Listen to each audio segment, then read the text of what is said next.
नमस्कार, विद्या news line में आपका स्वागत है।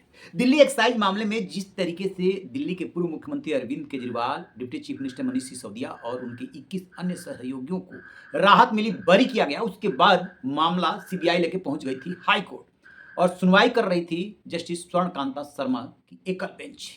अरविंद केजरीवाल को लगा कि स्वर्णकांता शर्मा से उन्हें न्याय नहीं मिल सकता, लिहाजा वो रिक्यूजल पिटीशन लेकर के पहुंच गए उनके पास। उससे पहले उन्होंने दिल्ली के चीफ जस्टिस को चिट्ठी लिखी, लेकिन कहीं पर उन्हें राहत नहीं मिली।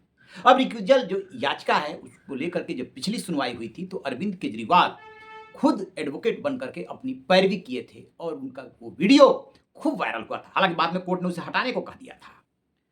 अब इसमें आज आया फैसला और अरविंद केजरीवाल को लगा झटका। स्वर्णकांता शर्मा ही इस मामले की सुनवाई करेंगी और उनकी याचिका को उन्होंने खारिज कर दिया है। दूसरी बड़ी बात यह हुई कि अरविंद केजरीवाल ने आज भी रिज्वाइंडर लगाया, जिसको लेकर के उन्होंने जब पैरवी के समय ऑनलाइन सुनवाई चल रही थी, उन्होंने मिसकैरेज ऑफ जस्टिस का कई बार प्रयोग किया। अदालत हो गई नाराज और उन्हें झाड़ लगा दी कि बार बार इस शब्द का इस्तेमाल मत कीजिए, अदालत के प्रोसेस को समझिए। जब आपसे बता दिया गया था कि आपके जवाब के बाद जब सीबीआई जवाब देगी उसके बाद से फिर से आप जवाब नहीं दे सकते, और फिर भी आप रिज्वाइंडर लेकर के आ गए, तो रजिस्ट्री ने स्वीकार नहीं किया। फिर भी स्वर्णकांता शर्मा ने उनकी इस बात को मान ली थी और इसकी वजह से 2-3 घंटे फैसला आने में देरी भी हुई।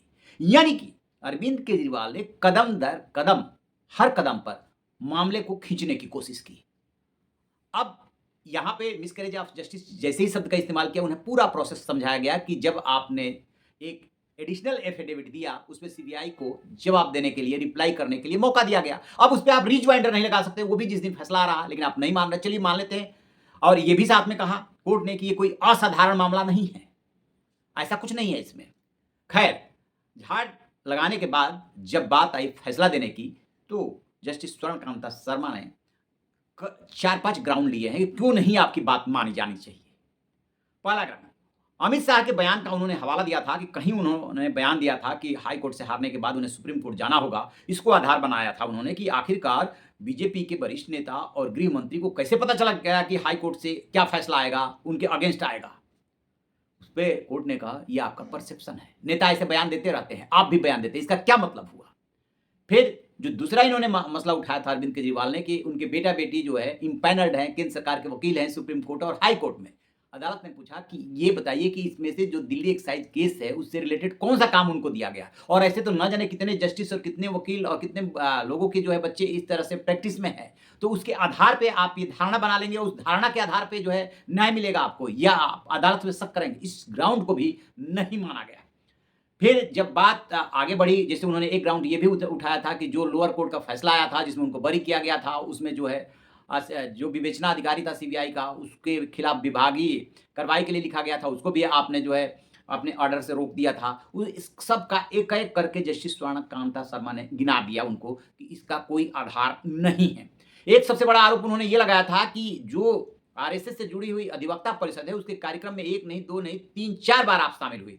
जस्टिस स्वर्णकांता शर्मा ने उनसे पूछा, क्या और जजेज और वकील ऐसे कार्यक्रमों में शामिल नहीं होते हैं? यदि एक जस्टिस के रूप में कानून के ऊपर लेक्चर देने के लिए बुलाया जाता है, उसका उस विचारधारा से क्या लेना-देना है? आप कैसे इस बात को कह सकते हैं? क्या बार और बेंच का रिश्ता यहीं तक होता है कि वकील पैरवी करेंगे और जो जज है, जो पीठ है, वो सिर्फ़ फैसला सुनाएगी? क्या इससे इतर उनका रिश्ता नहीं होता है? क्या वो इस तरह के कार्यक्रम में हिस्सा नहीं लेते हैं? कुल मिला के 4-5 ग्राउंड पे जो भी उन्होंने बनाया हुआ था, उस सभी ग्राउंड को जस्टिस स्वर्णकांता शर्मा ने अपने फैसले में ध्वस्त कर दिया और ये साफ कर दिया कि मामले की सुनवाई वही करेंगी। ऐसे किसी को इजाज़त नहीं दी जा सकती कि आपके मन में कोई शंका हुई, कोई परसेप्शन आपका बना और उसके आधार पर फैसला आ जाए कि जज इस मामले से हट जाए, ऐसा नहीं होगा। अब सबसे बड़ा सवाल ये है कि आगे क्या? आगे एकदम क्लियर है कि सुनवाई करेंगी वो, जो 27 फरवरी को लोअर कोर्ट ने फैसला दिया था, उस फैसले के अगेंस्ट सीबीआई पहुंची है हाई कोर्ट में। जस्टिस स्वर्णकांता शर्मा जो है पूरे मामले पर सुनवाई करेंगे और सुनवाई करने के बाद फैसला देंगी। अब अरविंद केजरीवाल के पास क्या बचता है, क्योंकि तो पहले ही ये बात बोल चुके हैं कि आपसे न्याय की उम्मीद नहीं है। तो यदि इनके अगेंस्ट फैसला आता है या इस बीच ये इस मामले को और आगे बढ़ाना चाहते हैं तो क्या कर सकते हैं?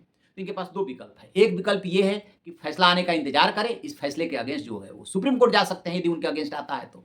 और दूसरा ये है कि जो रिक्यूज़ल की उनकी पिटीशन थी, वो खारिज हो गई है, तो चाहे तो एसएलपी लेकर के सुप्रीम कोर्ट जा सकते हैं कि देखिए वहाँ हमें न्याय नहीं मिला, हमें पता है कि क्या फैसला आने वाला है, लिहाजा आप हमें न्याय दीजिए और इस जस्टिस के सामने मेरे केस की सुनवाई ना हो बल्कि कोई और जस्टिस सुनवाई करे। ये इनके पास 2 रास्ते हैं। अब देखने वाली बात ये है कि खुद पैरवी करने वाले अरविंद केजरीवाल कौन-सा रास्ता अख्तियार करते हैं। आपकी क्या राय है? कमेंट बॉक्स में ज़रूर बताइएगा। Thank you.